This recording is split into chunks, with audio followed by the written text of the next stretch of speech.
नमस्कार, मैं एक कपल के साथ बैठा हूँ और ये इनका एक बेटी ना जी। एक बेटी थैलेसीमिया मेजर से वो है कि नहीं है? नहीं है सर, अभी खत्म हो गई। कितने साल की होके खत्म हो गई? 6 साल। फिर ये दोबारा प्रेग्नेंट हुई। फिर आपने उसका कोरियन बायोप्सी कितने महीने में जांच कराया था? 3 महीना में सर। 3 महीने। थोड़ा जोर से बोलना। 3 3 महीने में महीने जांच। में। 11 हफ्ते में तो उसमें भी खराबी आई तो आपने उसका एबॉर्शन कराया। अब आप हमसे क्या पूछ रहे हो? सर हम यही के लिए आए कि हमको अच्छा बच्चा बच्चा चाहिए, अच्छा स्वस्थ चाहिए, बच्चा स्वस्थ चाहिए, तो उसके लिए कोई। पर आप ये भी बोल रहे हो कि आपको एबॉर्शन नहीं चाहिए, जी ऐसे ही बोल रही ना? जी। जी तो आपको किसने भेजा मेरे पास? मेरी कजन ने भेजा। तो उनने क्या बताया आपको? वो आपसे बोली रही, पूछी रही, बाहर जो लिखा है आपके 99% इसका ट्रीटमेंट है, तो उन्होंने वो ट्रीटमेंट नहीं, जांच है। जांच है। जांच है। हाँ। तो उन्होंने आपसे पूछा था कि सर ऐसे से ऐसा, तो आपने उन्हें बताया था कि क्यों? 3 महीना पहले से प्रेग्नेंट होने के 3 महीना पहले से जांच चलेगी और प्रेग्नेंट होने के 3 महीना बाद तक, इसलिए हमने ऐसा आया। वो अपना रिपोर्ट दिखाइए जो आपका नागपुर वाला है।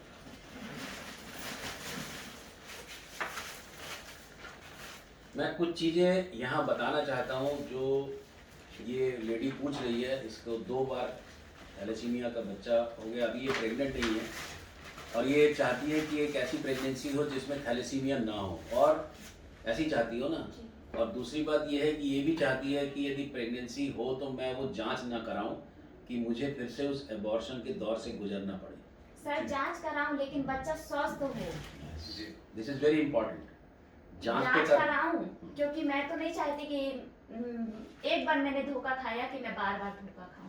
मैं नहीं, इसको धोखा खाना नहीं बोलते हैं। नहीं, मतलब सर मेरे साथ 2 बार ऐसा हो चुका। नहीं, पर इसको नेचर का जी सर। वो बोलो आप कि आपके पास में एक बच्चा होके खत्म हो गया, उसका खत्म हो बहुत गई। दुख है मुझे, बहुत ज्यादा सर।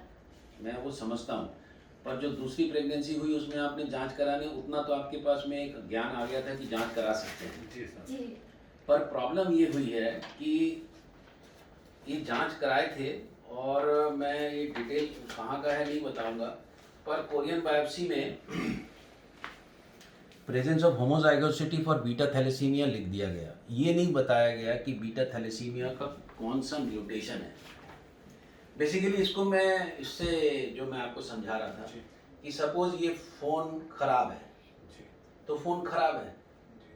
तो आप जब इसकी जांच करते हो तो फ़ोन का कौन सी जगह खराब है वो जानना जरूरी है। जी। 1 नंबर बटन खराब है कि 5 नंबर बटन खराब है कि 9 नंबर बटन खराब है, किसी भी बटन के खराब होने से फ़ोन खराब है। खराब। तो आपका फ़ोन आधा खराब है, आपका फ़ोन आधा खराब है। जी। अब आपको ये नहीं मालूम कि आपका कौन सा बटन के कारण खराबी है, आपका कौन से बटन की। ये जांच यदि रहे तो मैं जो अगला फ़ोन का जांच करूंगा तो मुझे मालूम है कि इसका 1 नंबर बटन और आपका 5 नंबर बटन खराब है, तो मैं बाकी को खोजूंगा नहीं क्योंकि वो अच्छे हैं, मैं सीधा 1 और 5 पे जाऊंगा। जाओ। इसको बोलते हैं type of mutation, type of खराबी, कि आपको कौन सी वैरायटी का थैलेसीमिया है। जी। वो इसलिए ज़रूरी है, वो हम पहले जांच कर लेते हैं, और जांच यदि की गई हो तो आपको वो पूछना चाहिए कि मेरा टाइप ऑफ म्यूटेशन क्या है, जी। ताकि अगली बार जब आपका प्रेगनेंसी हो तो आपकी जांच करने में सुविधा हो कि हम सीधा उस बटन को देखेंगे, जी सर। क्योंकि आपके पास में दूसरा फ़ोन आ ही नहीं सकता, ये आपका खुद का फ़ोन है जी। जो खराबी है।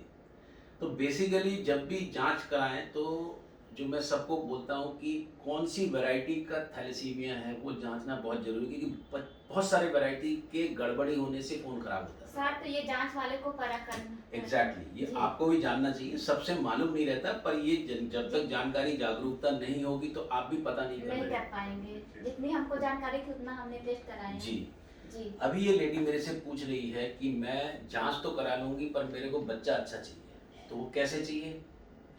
उसके लिए जो हम सर्विस चालू कर रहे हैं उसको बोलते हैं प्री इम्प्लांटेशन जेनेटिक डायग्नोसिस या preimplantation genetic testing beta thalassaemia के लिए, मोनोजेनिक डिसऑर्डर, पीजीटीएम। तो इसमें एक प्रॉब्लम है आपके साथ जी। कि आप तो नेचुरली प्रेग्नेंट होते हो, उसमें कोई खर्चा नहीं आता। जी। पर यदि आप चाहते हो कि ऐसा भ्रूण बने जिसमें थैलेसीमिया ना हो और मैं उससे प्रेग्नेंट हूँ, तो मैं जांच तो करा लूँगी, पर इसमें गिराने का चांस कम रहेगा, मतलब मेरे को टर्मिनेट ना करना पड़े। जी तो हमको क्या करना है, आप तो नॉर्मल प्रेग्नेंट होते हो, अब आपके अंडे हम ज़्यादा बाहर निकाल लें दवाई देके, हस्बैंड का स्पर्म लेके जो भ्रूण अंदर बनता हम बाहर बनाएं। नॉर्मली एक ही भ्रूण बनता है, तो हम दवाई देके ज़्यादा भ्रूण बना लें। फिर उस प्रत्येक भ्रूण में फ़ोन खराब है कि नहीं जी सर। जांच करें। तो हमको 10 में से हो सकता है 2-3 भ्रूण ऐसे मिले जिनमें आधा फ़ोन खराब है, या जिनमें पूरा फ़ोन खराब है। कुछ ऐसे भी मिले कि बिल्कुल अच्छा फ़ोन है। जी ये फ़ोन जीन कहलाता है, उसमें हम डिटेल में नहीं जा रहे, पर मैं सुनने वालों को बता रहा हूँ कि मैं जो बीटा थैलेसीमिया जीन को एक फ़ोन के रूप में बता रहा हूँ। जी तो वो हम भ्रूण छांट सकते हैं। जी यदि वो छंटे हुए भ्रूण को हम 5 दिन बाद या फिर फ्रीजिंग करने के बाद फिर बिठाएं, तो आप नेचुरल प्रेग्नेंट हो सकते, मतलब जो प्रेगनेंसी हो सकती है। जी तो प्रेगनेंसी में हस्बैंड वाइफ कौन रहेगा, आप ही रहोगे। जी पर ये जो भ्रूण बिठाऊंगा वो थैलेसीमिया से मुक्त होना ज़्यादा चांस है। ज़्यादा ये पर इसका मतलब ये नहीं है कि आप पक्का हो गए कि आपको ये बगैर जांच कराए डिलीवरी करा दो। तो हम क्या करते हैं, तीसरे महीने में फिर से कोरियन बायोप्सी का एडवाइस देते हैं। पहले आप रैंडम फ़ोन चेक कब कर रहे हैं, जी सर। उसमें ख़राब भी हो सकता है, अच्छा भी हो सकता है, सब हो सकता है। तो बहुत सारा चांस है कि आपका ख़राब निकले और आपको एबॉर्शन करना पड़े। जी सर। पर यदि आप जांचे जचाए भ्रूण को, छांटे हुए भ्रूण को यदि आप बिठाओगे, तो जी। जांच में अधिकतर चांस इसका अच्छा निकलने का है। तो आपको भले ही आप जांच कराना जरूरी है, पर टर्मिनेशन करने का चांस या नहीं रखने का चांस कम है। कम। तो आप उसको लेकर आगे बढ़ सकते हो। जी सर। तो जो आप ये मेरे से क्वेश्चन कर रहे हो, ये बहुत ही वाजिब, बहुत ही टू द पॉइंट क्वेश्चन करी है, तभी मैं इसका वीडियो बना रहा हूँ। मैं इनका आइडेंटिटी रिवील नहीं करना चाहता हूँ, पर हर केस में थैलेसीमिया के खासकर ऐसे बहुत सारे, डुशेन मस्कुलर डिस्ट्रॉफी में बहुत सारे, जिसमें कि वो जीन तो खराब है, पर जीन के भीतर कौन सा पार्ट खराब है वो जानना बहुत ज़रूरी होता है। आशा है ऐसे थैलेसीमिया या जेनेटिक डिसऑर्डर जो कि प्रीनेटल टेस्ट कराते हैं, प्रसव पूर्व जांच कराते हैं, वो तो करा लें, पर पीजीटी आईवीएफ करा के भ्रूण छांट के भी आप भ्रूण बिठा सकते हो। पर उसमें प्रॉब्लम ये है कि आपका नेचुरल प्रेगनेंसी में कोई खर्च नहीं है, पर आईवीएफ की प्रेगनेंसी में आईवीएफ का एक खर्च है, जी सर। भ्रूण को जांचने का एक खर्च है, भ्रूण को बिठाने का एक खर्च है, और जांचने का अगेन एक खर्च है। तो यदि वो आप वहन कर सकते हो, तो आप ये एक भ्रूण छांट के बिठा सकते हो, सिलेक्ट करके बिठा सकते हो, जो कि बीमारी से ग्रसित ना हो। समझ में आया? जी सर। तो ये सर्विस हम दे सकते हैं, और ये एक तरीका है कि हम एक रोग रहित भ्रूण को बिठाएं। पर ये एक एडवांस टेक्निक है कि हम प्रेगनेंसी के पहले जांच करके बिठा रहे हैं। पर एटलीस्ट जो ये अफोर्ड नहीं कर सकते, पहले 3 महीने में जांच तो जरूर करा लें। पर जांच कराने के पहले आप में और आप में इस जो जीन है, फ़ोन है, उसमें कौन सी वैरायटी का म्यूटेशन है वो जांचना बहुत बहुत बहुत ज़रूरी है, ताकि जब मैं बच्चे को देखूं, गर्भस्थ शिशु का टिश्यू निकालूं, तो मैं सीधे उधर पे जाऊं तो मुझे ये पूरा छानना नहीं पड़ेगा, तो हमारी रिपोर्ट जल्दी बन जाती है। जी सर। आशा है ये समझ में आया होगा सबको, पर ये बड़ा क्लिष्ट है।